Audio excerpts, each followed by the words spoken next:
जुलाई के महीने में दिल्ली के जंतर मंतर ने एक और ऐतिहासिक संघर्ष देखा। जेन जी के आक्रोश को social media, main stream media ने खूब कवर किया।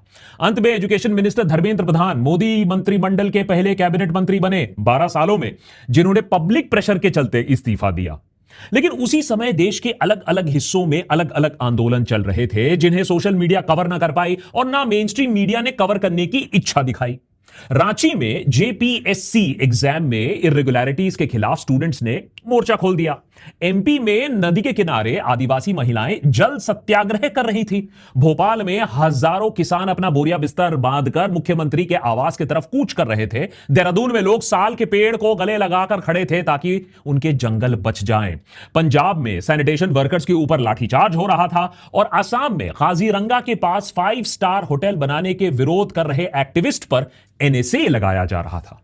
और यह सिर्फ मैं कुछ नए प्रोटेस्ट की बात कर रहा हूं जो पिछले महीने हमारे सामने आए।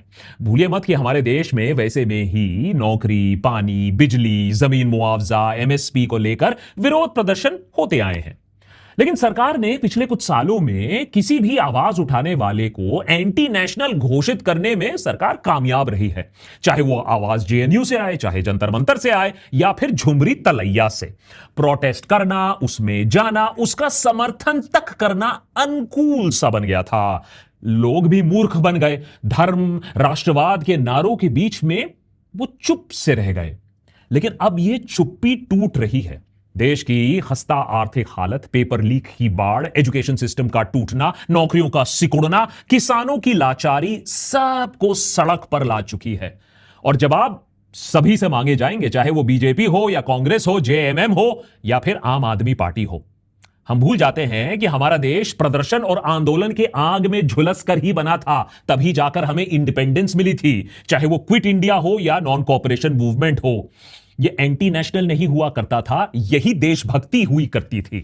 अंग्रेजी हुकूमत तो चली गई, लेकिन उनकी जगह नेतागण ने ले ली। 3 गुना लगान अब टैक्स के रूप में वसूला जाता है और नेशनल सिक्योरिटी का हवाला देकर जनरल डायर के तरह व्यवहार भी किया जाता है हमारे साथ। देश में आज जो अनेक जंतर मंतर खिल रहे हैं, ये उसी हुकूमत को नोटिस है, चेतावनी है कि चुनाव तो 5 साल में एक बार आते हैं, लेकिन उसके बाद काम करना और जनता को जवाब देना नेता की डेली जिम्मेदारी है, उसका ड्यूटी है।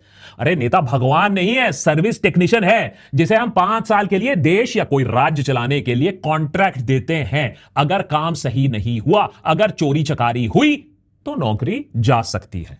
इसी को कहते हैं पीपल्स पावर। और ये जो आक्रोश अलग अलग राज्यों में अब हम देख रहे हैं, वो ऐसा है कि लोगों में एक्चुअली जो सब्र का बांध था ना, वो बस टूट रहा है, अब हमारे सामने आ चुका है। क्या अब नेतागण ये बात समझ पाएंगे कि उनका पाप का घड़ा भर चुका है? कोई भी नेता, कोई भी पार्टी पावर के नशे में इतना तो धुत नहीं हो सकती है कि उसे खतरे की घंटी नहीं सुनाई देती है। सवाल यह है कि अब वो रिएक्ट कैसे करते हैं? लोगों की बात सुनते हैं या उन्हें और रौंदते हैं आने वाले दिनों में? सबसे पहले रुख करते हैं झारखंड की तरफ।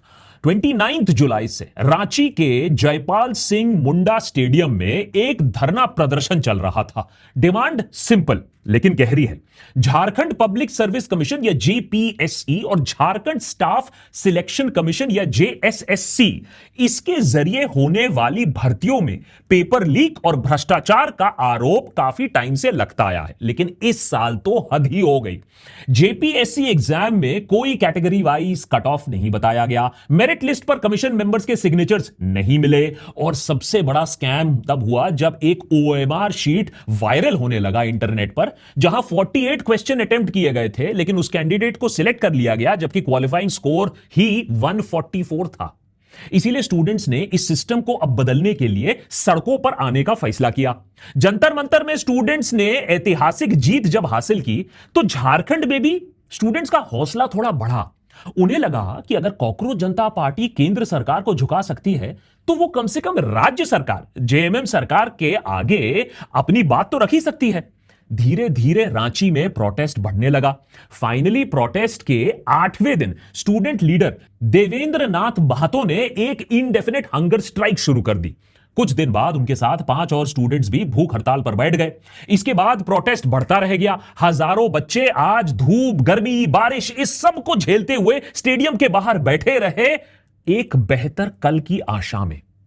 बस फिर क्या था, स्टूडेंट्स सड़कों पर आ गए और उसके बाद जो सरकार की पोल खुलने लगी उसे कोई रोक नहीं पाया। ये आज 1 अगस्त है तो मैं यहाँ आई, तो ये मेरे चला जाएगा आज, और कल नहीं आई थी तो कल क्योंकि पे नहीं कटे आदत है, सिर्फ 7 आवर पड़ी। हमारा प्लान भी नहीं है, हमारा प्लान भी कहाँ है, हम लोग कीड़ा मकोड़ा भी नहीं है, कुछ नहीं समझता हम लोग को, कुछ नहीं। जब झारखंड की सोरेन सरकार ने देखा कि प्रोटेस्ट तो बढ़ते ही जा रहे हैं, स्टूडेंट्स थक हार के घर नहीं चले गए, अपने मोबाइल फोन में बिजी नहीं हो रहे हैं, यह बात तो नेशनल लाइमलाइट पे आ रही है, तब जाकर चीफ मिनिस्टर हेमंत सोरेन ने 4 तारीख को अपनी चुप्पी तोड़ी। उन्होंने कहा नहीं नहीं, हमारी आंखें हैं, हमारे पास कान हैं, हम स्टूडेंट्स की बातों पर अमल जरूर करेंगे, समय आने पर सारी चीजों पर अमल होगा, अभी इन्वेस्टिगेशन चल रहा है। लेकिन आप सोचिए, एक डेमोक्रेसी में क्या एक चीफ मिनिस्टर की चुप्पी तोड़ने के लिए इतना बड़ा प्रोटेस्ट और इतना हंगर स्ट्राइक करना पड़ेगा? और मजे की बात यह है कि झारखंड सरकार कांग्रेस के समर्थन पे ही चलती है, उसके साथ ही चलती है। तो राहुल गांधी ने जो आक्रामक रूप दिखाया था दिल्ली में, अरे भैया पेपर लीक के मुद्दे पर प्रधानमंत्री के घर के सामने आ धमके थे, यह अनप्रेसिडेंटेड था। लेकिन झारखंड में स्टूडेंट्स के साथ वो नहीं खड़े हो पाए, एक ट्रू एग्जाम्पल वो सेट कर पाते, लेकिन जहां वो सत्ता में है वहां वो खामोश रह गए। लेकिन राहुल गांधी बोले ना बोले, प्रोटेस्ट अब इतना बड़ा हो चुका है कि स्टेट सीआईडी ने जेपीएससी के deputy exam controller Shweta Gupta समेत कई और लोगों को अरेस्ट किया है। खबरें यह भी आ रही हैं कि 20-25 लाख में एक सीट बेची जा रही थी। इन खुलासों, इन प्रेशर जब बढ़ गया तो फाइनली इस हफ्ते जेपीएससी चेयरमैन को भी रिजाइन करना पड़ा और मेंस एग्जाम भी पोस्टपोन करना पड़ा। पर स्टूडेंट सिर्फ एग्जाम पोस्टपोनमेंट की बात अब नहीं कर रहे हैं, बात उससे आगे जा चुकी है। जेपीएससी और जेएसएससी की गड़बड़ियों का सीधा इन्वेस्टिगेशन स्टूडेंट्स कह रहे हैं कि अब सीबीआई को करनी पड़ेगी, क्योंकि उनको स्टेट इन्वेस्टिगेटिंग एजेंसी पर भरोसा ही नहीं है। नंबर 2, 14th जेपीएससी प्रीलिम्स तुरंत कैंसिल हो और फ्रेश एग्जाम्स का अनाउंसमेंट किया जाए फटाफट। नंबर 3, रिक्रूटमेंट में 100% ट्रांसपेरेंसी लाई जाए और सालों का जो डिले है वो खत्म किया जाए। नंबर 4, रिक्रूटमेंट एजेंसीज में स्ट्रक्चरल रिफॉर्म्स लाए जाए ताकि एस्पिरेंट्स का जो भरोसा है सिस्टम पर वो वापस आए। साफ तौर पर बच्चों का जो भरोसा है पूरे सिस्टम पर, नेताओं पर, वो चुरमुरा रहा है। नेतागण ये बात समझे इससे पहले कि बहुत देर हो जाए। देश में आज शायद कोई ही तबका होगा जो मुश्किलों में नहीं है। Students, middle class, labour class, farmer, Adivasi, सब के बुरे दिन चल रहे हैं। मध्य प्रदेश के छतरपुर जिले में पिछले महीने बराना नदी के किनारे कोपी गांव के पास आदिवासी किसान और महिलाओं ने एक आंदोलन शुरू किया।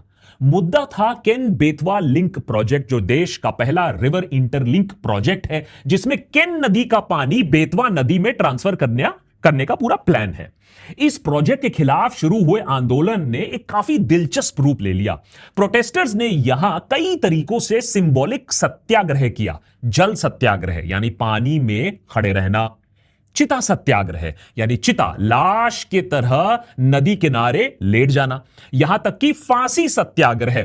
इस आंदोलन के जो लीडर हैं अमित भटनागर 11 दिन से अनशन पर भी रहे। उनकी यह मांग थी कि प्रोजेक्ट में हुए 400 करोड़ रुपए की एलिजेड घपले की जांच हो और डिस्प्लेस्ड परिवार के साथ जो मुआवजा और रिहैबिलिटेशन की बात है उस पर कोई कॉन्क्रीट प्लान हो। 17-18 दिन तक यह प्रोटेस्ट चलता रहा। फिर 20 जुलाई की सुबह 5 बजे प्रोटेस्ट साइट पर पुलिस पहुंचती है। भटनागर समेत कई प्रोटेस्टर्स को जिनकी तबीयत बिगड़ रही थी उन्हें जबरदस्ती वहां से हटाया जाता है, कह लीजिए घसीटा जाता है। प्रोटेस्टर्स का आरोप है कि फिर उन्हें इलीगली डिटेन भी किया गया था। पुलिस ये सब बातें डिनाई करती है। भटनागर को अस्पताल लिया जाता है। सरकार का जस्टिफिकेशन है कि बराना नदी का वाटर लेवल बढ़ रहा था और प्रोटेस्ट साइट जो कि अंडर कंस्ट्रक्शन ब्रिज के नीचे था वहां लोगों की जान को खतरा था। उफ, इतनी परवाह लोगों के लिए। दिल्ली में वांगचुक जी को इसी तरीके से अगवा कर लिया क्योंकि उनके सेहत का इतना ख्याल था और यहां इस तरीके से लोगों को घसीट घसीट कर बाहर लिया गया। यह प्रोजेक्ट बुंदेलखंड जैसे सूखे इलाके में सिंचाई और पीने के पानी के लिए जरूरी बताया जाता है, लेकिन पन्ना टाइगर रिजर्व जंगल और वहां रहने वाले आदिवासी कम्युनिटीज पर सीधा सीधा इंपैक्ट पड़ने वाला है। उनके डिस्प्लेसमेंट, उनके रिहैबिलिटेशन, एनवायरमेंटल क्लियरेंस जैसे सवाल कई कई समय से उठते आए हैं, लेकिन उसका कोई साफ जवाब हमें नहीं मिलता है। अब लेकिन ये जो जल समाधि है, ये संसद के पास तो नहीं हुआ था, दूर दराज के क्षेत्र में हुआ था। सरकार को कोई फर्क पड़ा नहीं, कवरेज ज्यादा हुआ नहीं, तो प्रोटेस्ट को जबरदस्ती खत्म करवा दिया गया। कावेरी के पानी को लेकर विवाद देश के लिए कोई नई बात तो नहीं है। कई दशकों से लेकर इसको खींचातानी चलती आई है। 28 जुलाई को कावेरी वाटर रेगुलेशन कमेटी ने ऑर्डर दिया कि कर्नाटका अपने केआरएस डैम से तमिलनाडु को 3500 क्यूसेक पानी अगले 15 दिनों तक रोज रिलीज करेगी। इसके खिलाफ मांड्या डिस्ट्रिक्ट में फार्मर्स और प्रो कन्नड़ा ऑर्गेनाइजेशंस हाईवे पर उतर आते हैं, नारेबाजी करने लगते हैं, कर्नाटका के साथ इसे अन्याय बताते हैं। 31 जुलाई को केआरएस डैम साइट पर बीजेपी और किसान संगठनों ने मिलकर एक बड़ा प्रोटेस्ट का आयोजन किया। राज्य को 1500 से ज्यादा पुलिस फोर्स वहां डिप्लॉय करनी पड़ी। अब दिलचस्प बात यहां यह है कि कर्नाटका में कांग्रेस की डीके शिवकुमार की सरकार है और यहां बीजेपी खुद फार्मर राइट्स के लिए नारेबाजी कर रहा है, प्रोटेस्ट कर रहा है। माने यहां किसान एंटी नेशनल नहीं है, यहां किसान फॉरेन फंडेड नहीं है। माने किसान अपने हक के लिए अपने आप को ऑर्गेनाइज कर सकता है, आवाज उठा सकता है। अच्छा, पंजाब के किसान ये काम नहीं कर सकते हैं, उनको बाहर से फंडेड होना होता है, बाकी देश के किसान ये काम कर सकते हैं। हिपोक्रेसी की भी सीमा होती है। उत्तराखंड में इस साल दो अलग अलग आंदोलन दिखे, दोनों ही एक दूसरे से बिल्कुल अलग, लेकिन दोनों ही उतना ही इंपॉर्टेंट। पहला, देहरादून के साथ बोर्ड इलाके में जॉलीग्रांट ऋषिकेश हाईवे को 7050 करोड़ के आसपास रुपए खर्च करके 4 या 6 लेन बनाने का जो प्रोजेक्ट है, उसके लिए 4000 पेड़ कटने थे। इनमें से कई साल के पेड़ थे जो 100 साल पुराने थे। तो जुलाई में स्टूडेंट्स, रिटायर्ड ऑफिशियल्स, एनवायरमेंटलिस्ट साथ आए और हमें वही चिपको मूवमेंट वापस जिंदा होते दिखा। लोग पेड़ों को गले लगाकर खड़े हो गए ताकि उन्हें काटा ना जा सके। कुछ वीडियोस में प्रोटेस्टर्स लॉगिंग मशीन्स के सामने बैठे दिखे, कुछ रो पड़े जब उनके सामने ऐसे पुराने पेड़ काटे गए। लेकिन सस्टेन्ड प्रोटेस्ट का असर हुआ। इट मैटर्स, आवाज उठाना से कुछ होता जरूर है। चीफ मिनिस्टर पुष्कर सिंह धामी ने आखिरकार ट्री फेलिंग को सस्पेंड कर दिया और नए सिरे से स्टेक होल्डर्स के साथ बातचीत शुरू की। दूसरा आंदोलन थोड़ा कम चला, लेकिन उतना ही लंबा था। नर्सिंग एकता मंच के बैनर के अंडर हजारों अनएम्प्लॉयड नर्सिंग ग्रेजुएट्स देहरादून में 150 से ज्यादा दिनों से सीनियोरिटी बेस्ड भर्ती की मांग कर रहे थे, एग्जाम बेस्ड रिक्रूटमेंट की बजाय। कुछ प्रोटेस्टर्स पानी की टंकी पर चढ़ गए। स्टेट कांग्रेस प्रेसिडेंट ने खुद पेट्रोल डालकर आत्मदह करने की कोशिश की। एक प्रोटेस्ट के दौरान 4 कैंडिडेट्स ने कथित तौर पर फिनाइल पी लिया जब हेल्थ मिनिस्टर के साथ बातचीत नाकाम रही।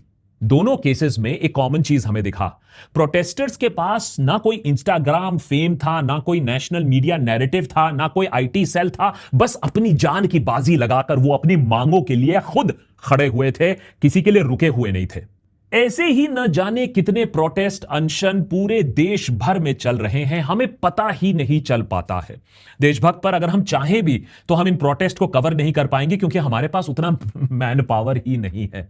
लेकिन अगर आप देखें, हर क्षेत्र में यह प्रोटेस्ट हो रहा है, हर पार्टी के अंडर यह प्रोटेस्ट हो रहा है। जैसे पंजाब के किसान भाई एक बार फिर से लंबे आंदोलन के लिए अपनी कमर कस रहे हैं। अभी जुलाई के महीने में ही एक ग्रुप हरियाणा के बॉर्डर से लौट चुका है, लेकिन कुछ ही हफ्तों में वो वापस भी आ सकता है। 21 जुलाई को पंजाब, हरियाणा, राजस्थान के किसान देश बचाओ मोर्चा के बैनर तले दिल्ली की तरफ मार्च करने निकले, एक किसान महापंचायत के लिए। लेकिन हरियाणा पुलिस ने पंजाब हरियाणा बॉर्डर पर ही भारी बैरिकेडिंग लगा दी और फार्मर्स को वहां रोक दिया। किसानों का मुद्दा क्या है? किसानों का मुद्दा है इंडिया यूएस के बीच में चल रही बायलैटरल ट्रेड एग्रीमेंट, जिसमें एग्रीकल्चर सबसे ज्यादा सेंसिटिव पॉइंट बन गया है। किसानों का डर यह है कि टैरिफ कम जैसे ही होंगे, उससे सस्ती अमेरिकन प्रोडक्ट जैसे DDG, red सोरघम, soybean oil, tree nuts भारी सब्सिडी के साथ भारतीय बाजार में आ जाएंगी और छोटे किसानों की इनकम तबाह कर देगी। सरकार उधर कह रही है नहीं नहीं नहीं नहीं, एग्रीकल्चर तो हमारे लिए एक रेड लाइन है, डील सिर्फ बैलेंस्ड होगा। पर ऐसा होगा या नहीं, किसान मांग कर रहे हैं कि जब तक निगोशिएशन डॉक्यूमेंट्स पब्लिक नहीं होते हैं हम सरकार पर भरोसा नहीं कर सकते हैं। अब क्या कर सकते हैं, सरकार के वायदों पर ही भरोसा करना मुश्किल हो गया है। अब ये देश बचाओ मोर्चा या डीबीएम, इसे इन लोग कह रहे हैं कि ये एक देशव्यापी मुहिम है और ये बस एक शुरुआत है। उधर 10 अगस्त को पूरे देश भर में 10 सेंट्रल ट्रेड यूनियन और संयुक्त किसान मोर्चा एक साथ एक दिन नेशन वाइड प्रोटेस्ट का आह्वान कर चुके हैं। तालकटोरा स्टेडियम में हुई एक कन्वेंशन में 5000 से ज्यादा रिप्रेजेंटेटिव्स ने मिलकर डिसाइड किया कि 4 लेबर कोड्स वापस लिए जाएं, एमएसपी को लीगल गारंटी मिले, नए ट्रेड एग्रीमेंट्स रोके जाएं, रेल रोको, रास्ता रोको, जेल भरो जैसे प्रोग्राम्स की चेतावनी सरकार को दी गई है। यह देश का सबसे बड़ा कोऑर्डिनेटेड प्रोटेस्ट बन सकता है, लेकिन अभी तक इसको उतनी कवरेज नहीं मिली है जितनी शायद मिलनी चाहिए। उधर एक और प्रोटेस्ट को कवरेज नहीं मिली है। आसाम में अलग ही खेल चल रहा है। एक तरफ बाढ़ चल रही है, लोग मर रहे हैं, डूब रहे हैं, दूसरी तरफ पुलिस की मार चल रही है। काजीरंगा नेशनल पार्क के पास इंगले पत्थर में यहां आसाम टूरिस्ट डेवलपमेंट कॉर्पोरेशन एक 5 स्टार होटल और टी ट्राइब कल्चरल म्यूजियम बनाने की तैयारी में है। अच्छी बात है, लेकिन इसमें आदिवासी कम्युनिटीज का फिक्र और एक वैलिड कंसर्न है कि वहां की फ्रेजाइल इकोलॉजी और उनके ट्रेडिशनल जो जमीन अधिकार है, दोनों का वहां हनन हो रहा है। इंडिजिनस मिसिंग समुदाय से आने वाले एक्टिविस्ट प्रणब डोले, उन्होंने इस प्रोटेस्ट की अगुवाई की। 12-13 जुलाई को उन्हें गुवाहाटी से अरेस्ट कर लिया गया। चलिए, कोई नई बात नहीं, हमारे देश में आवाज उठाओ, अरेस्ट हो जाओ। गोलाघाट सेशंस कोर्ट ने फिर लंबी सुनवाई के बाद 30 जुलाई को उन्हें जमानत दे दी। कहा कि भाई ना तो कोई सबूत बिठाने का खतरा है और ना इनके कोई भागने का। अब देखिए स्टेट का खेल। अगले ही दिन आसाम सरकार ने उनके खिलाफ नेशनल सिक्योरिटी एक्ट NSA लगा दिया, जिसके थ्रू आप जानते ही हैं बिना ट्रायल के, बिना फॉर्मल चार्जेस के किसी इंसान को 12 महीने तक प्रिवेंटिव डिटेंशन में रखा जा सकता है। आप कुछ नहीं कर सकते हो। ये लॉ सिर्फ देश की सुरक्षा जब डैमेज होती है या खतरे में आती है तब आप इस्तेमाल कर सकते हो, लेकिन लगता है यहां कुछ नेतागण की सुरक्षा खतरे में आ गई थी। पहले लद्दाख के लिए आवाज उठाने वाले वांगचुक पर NSA लगाया गया, अब आसाम के लिए आवाज उठाने वाले डोले पर लगाया जा रहा है। असली एंटी नेशनल कौन है यहां, बताने की जरूरत है। एक तरफ फसल खराब होती है तो किसान कर्जे से मर जाते हैं, और अगर फसल अच्छी भी निकल आए तब भी चैन नहीं। मध्य प्रदेश में इस साल मूंग की बम्पर फसल हुई है, लेकिन किसानों को उसका सही दाम नहीं मिल पा रहा है। तो 19 किसान संगठनों ने संयुक्त किसान मोर्चा के बैनर तले भोपाल की तरफ मार्च करना सही समझा। अपने साथ बोरिया, बिस्तर, खाना पीना सब लेकर वो लंबी लड़ाई के लिए तैयार होकर निकले। प्रोटेस्टर्स ने पुलिस बैरिकेड तोड़ दिए, सीएम मोहन यादव के घर के तरफ बढ़ने की कोशिश की, फिर वीर सावरकर ब्रिज के पास धरने पर जाकर बैठ गए। उनकी मांगे बड़ी सिंपल थी। 100% मूंग की फसल एमएसपी पर खरीदी जाए, क्योंकि अभी का रूल है केंद्र का कि भैया 25% की खरीद आप कर सकते हो एमएसपी के नीचे। मतलब बाकी का 75% फार्मर्स को खुले बाजार में एमएसपी से बहुत कम दाम पर बेचना पड़ेगा। यानी आप करीबन 8,500-9,000 रुपए पर क्विंटल एमएसपी के मुकाबले 4,000-5,000 रुपए पर क्विंटल आपको बेचना पड़ेगा। आवाज उठाने से बात बनती है, ये किसानों ने फिर से दिखा दिया। स्टेट गवर्नमेंट ने दबाव में आकर प्रोक्योरमेंट सीलिंग को बढ़ा दिया। सरकारें झुकती हैं, झुकाने वाला चाहिए। जंतर मंतर से कॉकरोच तो हट गए, लेकिन फिर 3 अगस्त को फॉरेन मेडिकल ग्रेजुएट डॉक्टर्स ने वहां प्रोटेस्ट किया। FMGE के रिजल्ट और आंसर की को लेकर यह प्रोटेस्ट हुआ। उनकी मांग थी कि कट ऑफ कम किया जाए और एग्जाम में हुई गड़बड़ियों की जांच हो। मैंने अभी भी एग्जाम में घपले हो रहे हैं, इतना बड़ा प्रोटेस्ट होने के बाद भी। यहां बस सिल्वर लाइनिंग अच्छी बात यह थी कि नेशनल बोर्ड ऑफ एग्जामिनेशन ने भैया तुरंत समझा कि दिक्कत हो सकती है, तो उन्होंने क्विकली रिप्रेजेंटेटिव से बातचीत करना शुरू किया। शायद इसीलिए, क्योंकि हो सकता है कि यह दिल्ली में प्रोटेस्ट हुआ, कैमरास के सामने प्रोटेस्ट हुआ, इमीडिएटली कॉकरोच जनता पार्टी के बाद प्रोटेस्ट हुआ। वैसे 9 अगस्त को सेव मणिपुर के बैनर तले जंतर मंतर में एक और प्रोटेस्ट होने वाला है। क्या मणिपुर की पुकार मोदी सरकार सुन पाएंगे या यह अभी भी इम्पॉसिबल है? देश में शायद पेपर लीक के बाद एथेनॉल स्कैम सबसे बड़ा मुद्दा बनने वाला है। नागपुर में यूथ कांग्रेस वर्कर्स ने नितिन गडकरी के घर के बाहर E20 एथेनॉल ब्लेंडेड फ्यूल के खिलाफ प्रोटेस्ट किया। पुलिस हमेशा यहां एकदम पहले ही आ जाती है, यहां बाद में कभी नहीं आती है, पहले ही आ जाती है और पूरा एक्शन में आ जाती है, प्रोटेस्टर्स को डिटेन भी कर लेती है। और यहां तो मांगे आपको पता ही है, E20 से गाड़ियों का जो माइलेज कम हो रहा है, गाड़ियों की जो हत्या हो रही है और देश का जो पैसा बर्बाद हो रहा है, अब उसे रोका जाए, इस स्कैम को एक्सपोज किया जाए।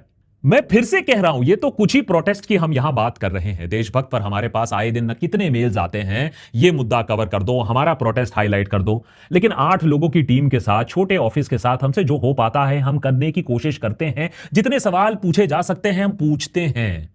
लेकिन अगर आप चाहते हो कि सरकार को और अकाउंटेबल बनाया जाए और जवाब मांगे जाएं, तो इन प्रोटेस्ट को आपको जानना पड़ेगा। बहुत से रीजनल यूट्यूब चैनल्स हैं, इंस्टाग्राम चैनल्स हैं, बहुत अच्छा काम कर रहे हैं, लोगों की आवाज को नेशनल लेवल पर ले जा रहे हैं। कोई एक चैनल यह सारा काम नहीं कर पाएगा।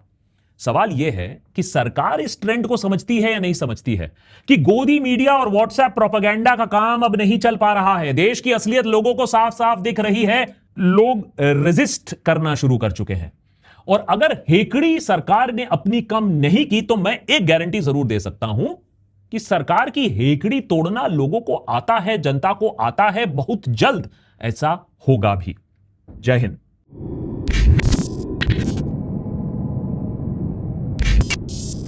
बाय द वे, कमेंट्स में आप अक्सर पूछते हो कि भाई देशभक्त ये टी शर्ट्स कहां से लाते हो, तो मैं आपको बता दूं कि पिछले 8 सालों में जो भी टी शर्ट आपने मुझे देशभक्त पर पहने देखा है वो हमारे ही चैनल का मर्चेंडाइज है। जैसे ये नया रेजिस्ट का T shirt design, thanks to Mumbai police for the inspiration. ये high quality made to order T shirts आपको मिलेंगे kadakmerch.com/thedeshbhakt पर और delivery is across India and world wide. जरूर चेकआउट करिएगा एक बार वेबसाइट पर जाकर।